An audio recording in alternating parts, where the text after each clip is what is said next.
a nova consciência emergente.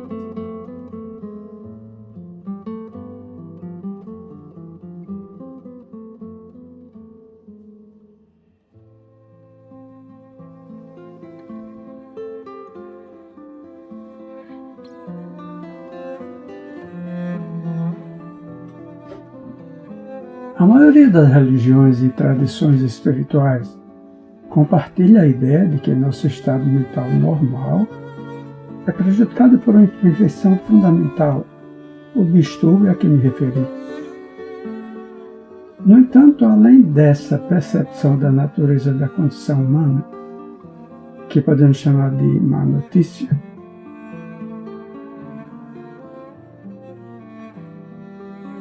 há uma segunda percepção, ou a boa notícia, que é a possibilidade de uma transformação radical da nossa consciência.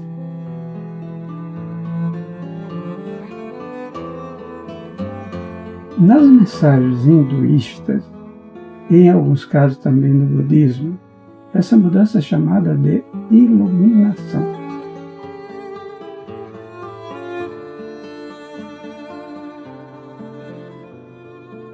Nos ensinamentos de Jesus de salvação,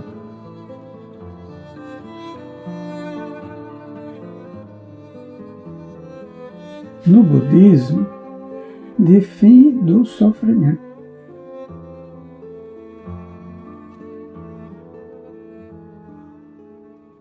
Outros termos usados para caracterizar são libertação e despertar.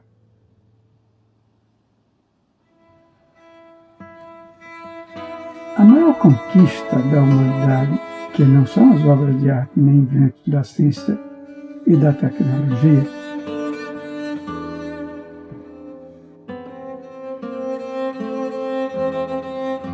mas a identificação do seu próprio distúrbio, da sua própria loucura.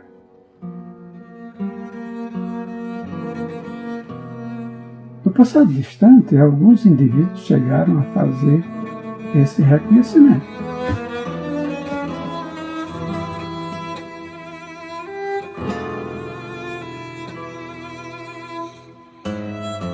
É provável que um chamado Siddhartha Gautama, que viveu há 2.600 anos na Índia, tenha sido o primeiro a ver essa questão com absoluta clareza. Depois, o título de Buda lhe foi concedido.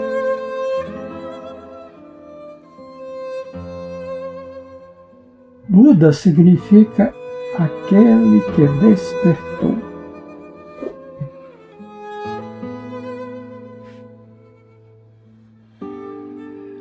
Praticamente na mesma época, outro dos mestres despertos da humanidade surgiu na China.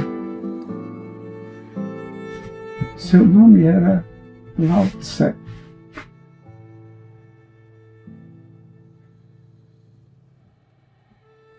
Ele deixou um registro dos seus ensinamentos na forma de um dos livros espirituais mais profundos já escritos, Tao Te Ching.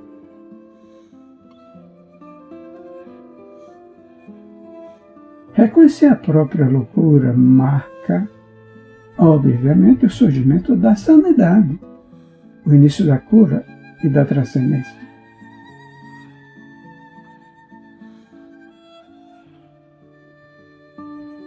Uma nova dimensão de consciência começava então a emergir no planeta, a primeira tentativa de florescimento.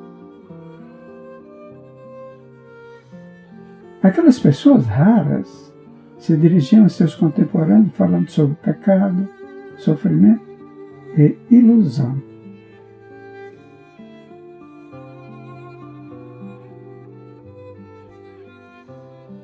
Diziam: observe seu modo de viver, veja o que você está fazendo, o sofrimento que está causando.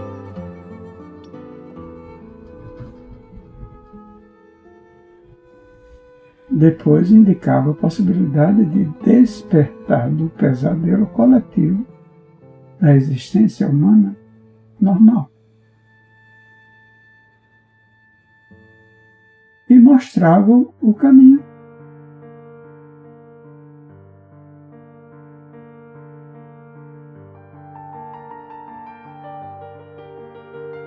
mundo ainda não estava preparado para esses mestres.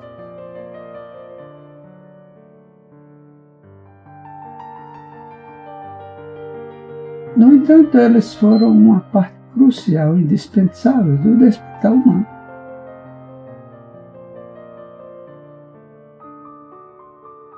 Inevitavelmente, na maioria das vezes, não chegaram a ser bem entendidos por seus contemporâneos nem pelas gerações seguintes.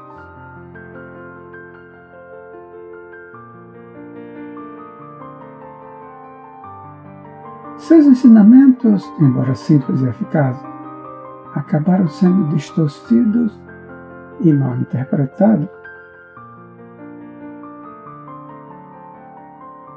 Em alguns casos, até mesmo na maneira como foram registrados por escrito por seus discípulos.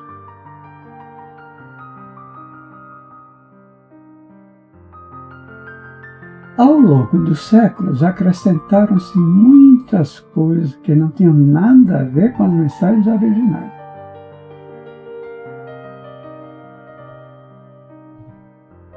E que eram reflexos de uma incompreensão básica.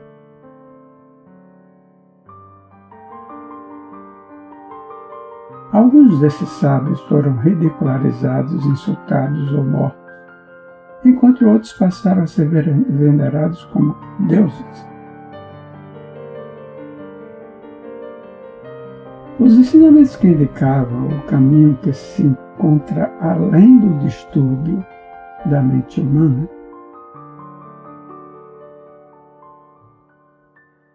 a porta de saída da loucura coletiva, foram desvirtuados e tornaram-se eles mesmos parte da insanidade.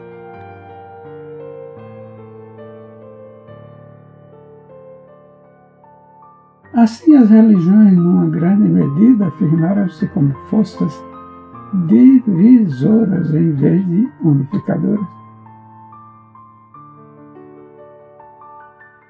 Em lugar de estabelecerem o fim da violência e do ódio por meio da compreensão da unicidade fundamental de toda a vida, elas suscitaram mais violência e ódio, mais separações entre indivíduos, religiões e até mesmo rupturas dentro de um mesmo credo.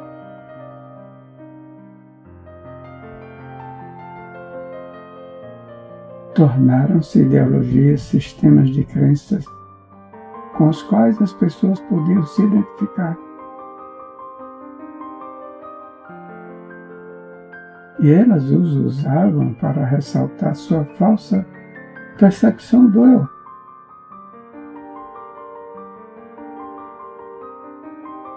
Por meio dessas crenças, elas se classificavam como certas e chamavam os outros de errados.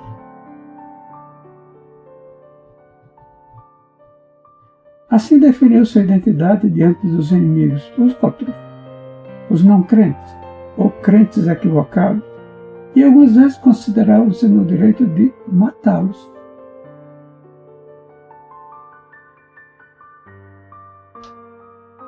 O homem feito Deus na sua própria imagem,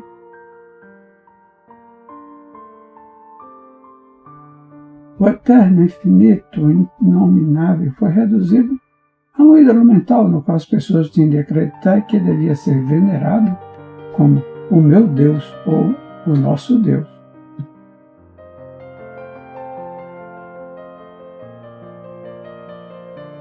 E mesmo assim, apesar de todos os desvarios perpetrados em nome das religiões, a verdade que elas indicam não deixa de brilhar em sua essência. Ainda que fracamente, através de muitas camadas de distorção e interpretação errônea, é improvável, porém, que alguém seja capaz de percebê-la, a não ser que já tenha tido, pelo menos, lampejo da verdade dentro de si. Ao longo da história, sempre houve indivíduos raros que vivenciaram a mudança de consciência.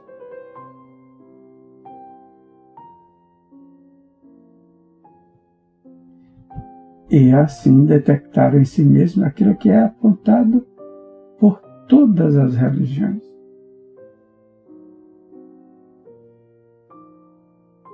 Para descrever essa verdade não conceitual, eles usaram a estrutura conceitual das suas próprias crenças religiosas.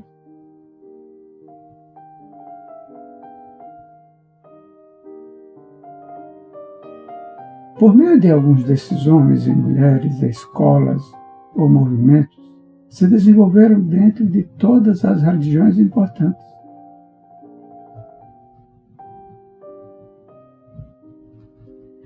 E representaram não só uma redescoberta, mas em determinados casos, uma intensificação da luz do ensinamento original.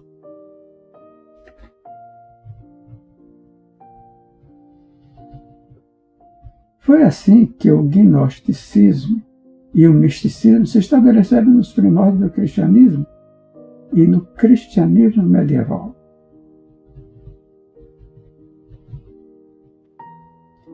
O mesmo ocorreu com o sufismo, na religião islâmica.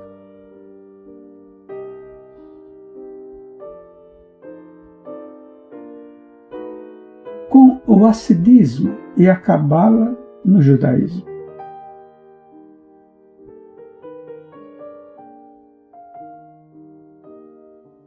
Com o Advaita Vedanta no hinduísmo.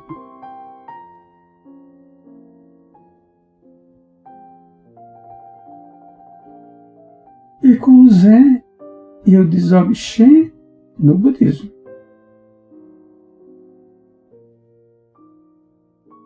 Quase todas essas escolas eram iconoclastas.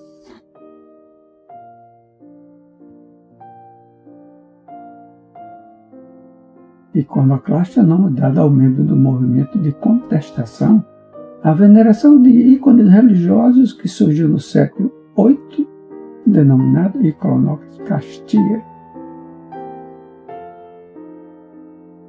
O termo iconoclastia significa literalmente quebrador de imagem e tem origem do grego eikon, ícone ou imagem, e klastein, quebrar.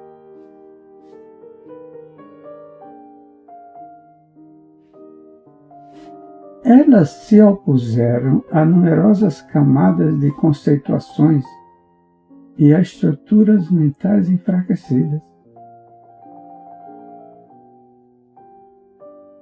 Por essa razão, a maior parte delas foi vista com suspeita e hostilidade pelas hierarquias religiosas estabelecidas.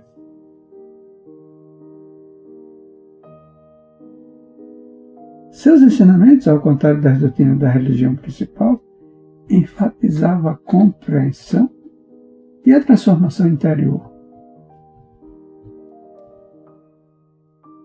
Foi graças a essas escolas esotéricas que os credos mais importantes recuperaram o poder transformador dos seus preceitos originais.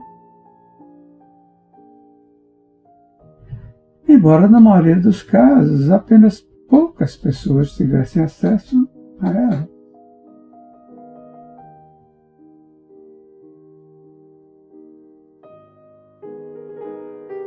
Esses movimentos nunca se expandiram o bastante para exercer uma influência significativa sobre a profunda inconsciência coletiva que predominava. Ao longo do tempo, algumas destas escolas se tornaram rigidamente formalizadas ou conceitualizadas para permanecerem eficazes.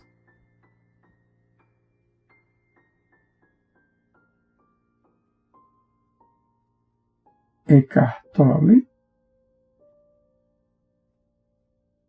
o despertar de uma nova consciência.